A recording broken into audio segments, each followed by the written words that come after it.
تمام تعریف اللہ کے لیے، ایسی تعریف جس کے ذریعے اس کی رحمت ہمیں ڈھانپے ہوئے ہے اور اس کی نعمت ہم پر عام ہے۔ اس کے سوا کوئی حقیقی معبود نہیں، اس کی قدرت عظیم ہے اور اس کی حکمت حیرت انگیز ہے۔ وہی زیادہ مستحق ہے کہ اس کے عذاب اور پکڑ سے ڈرا جائے۔ میں گواہی دیتا ہوں کہ اس ایک اللہ کے سوا کوئی حقیقی معبود نہیں، اس کا کوئی شریک نہیں، اور اس کی مخلوقات اس کا ساجی کیسے ہو سکی ہے۔ اور میں گواہی دیتا ہوں کہ محمد اس کے بندے اور رسول ہیں۔ انہیں اللہ نے ہدایت اور دین حق کے ساتھ بھیجا تاکہ ان کی امت راہ یاب ہو۔ اللہ ان پر درود و سلام اور برکت نازل کرے اور ان کے آل و اصحاب اور اچھے سے پیروی کرنے والوں پر، اے اللہ اسے ہمیشہ باقی رکھ کہ کبھی ختم نہ ہو۔ اما بعد، اے لوگوں، میں آپ کو اور خود کو اللہ کے تقوی کی نصیحت کرتا ہوں۔ لوگوں کے لیے ان کا حساب قریب ہے، ان کا لوٹنا نزدیک ہے۔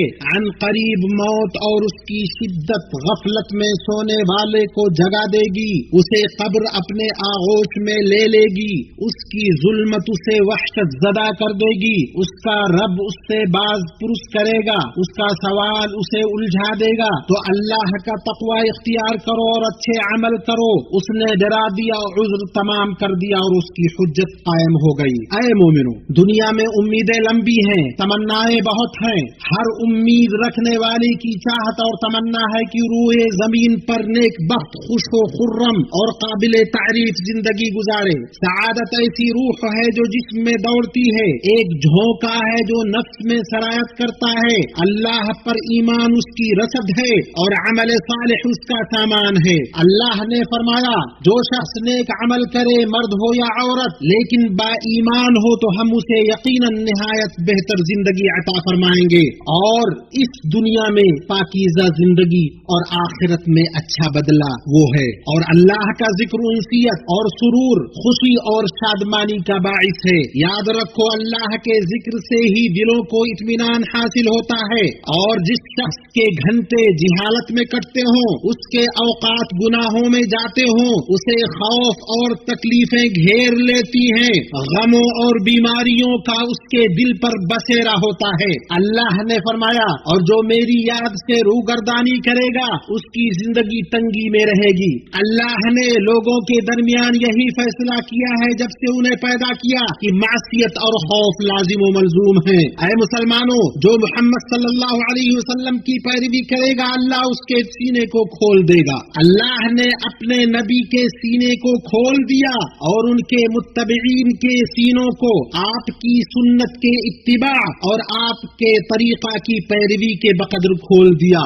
سب سے نیک بخت وہ ہے جو لوگوں کو نوازے، ان کے ساتھ بھلائی کرے، ان کے ساتھ جود و کرم اور احسان کا معاملہ کرے۔ اللہ نے فرمایا، احسان کا بدلہ احسان کے سوا کیا ہے؟ نبی صلی اللہ علیہ وسلم نے فرمایا، لوگوں میں اللہ کے نزدیک سب سے محبوب وہ ہے جو لوگوں کے لیے سب سے زیادہ فائدہ پہنچانے والا ہو۔ مخلوقات میں سب سے خوبصورت چہرہ احسان کرنے والے کا ہے اور سب سے مبارک ہتھیلی عطا کرنے والے کی ہے۔ شیخ الاسلام ابن تیمیہ رحمہ اللہ کہتے ہیں، مخلوقات کے ساتھ تعامل میں سعادت یہ ہے کہ ان کے ساتھ تمہارا معاملہ اللہ کے لیے ہو، ان کے ساتھ تعامل میں اللہ سے امید رکھیں، اللہ کی رضا میں ان سے امید نہ رکھیں، ان کے بارے میں اللہ سے خوف رکھیں، اللہ کے بارے میں ان سے نہیں، ان کے ساتھ اچھا برتاؤ رکھیں، اللہ سے ثواب کی امید رکھ کر، نہ کہ ان سے بدلہ پانے کے لیے، ان پر ظلم سے باز رہے اللہ سے ڈر کر، نہ کہ ان سے ڈر کر۔ وہ شخص کتنا خوش بخت ہے جو اپنے رب کی طرف متوجہ ہوا، اس کو چھوڑ کر کسی سے امید نہ رکھی، دنیا اور اس کی خواہشات نے اسے غافل نہ کیا،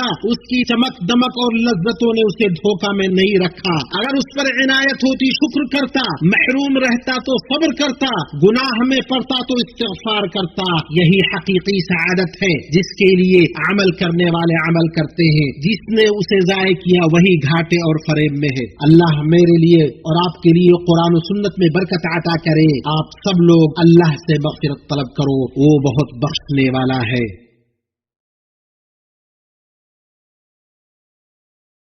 تمام تعریف اللہ واحد الاحد کے لیے ہے جو کارساز اور بے نیاز ہے۔ میں گواہی دیتا ہوں کہ ایک اللہ کے سوا کوئی حقیقی معبود نہیں، اس کا کوئی شریک نہیں۔ میں گواہی دیتا ہوں کہ محمد اس کے بندے اور رسول ہیں۔ اللہ درود و سلام اور برکت نازل فرمائے آپ پر اور آپ کے آل و اصحاب پر اور آپ کی بہتر پیروی کرنے والوں پر، ایسا درود و سلام جو پے در پہ اور دائمی ہو۔ اما بعد، اے مومنو، اللہ کے اس کی مخلوقات میں کچھ دن ہیں جو اس کے کمال قدرت و عظمت پر دلالت کرتے ہیں اور اس کے کمال عدل و حکمت پر شاہد ہیں۔ اس کے عظیم دنوں میں سے آج ہمارا یہ دن عاشورہ کا دن ہے، جس دن اللہ نے موسیٰ اور ان کی قوم کو نجات دی، فرعون اور اس کی قوم کو غرق کیا۔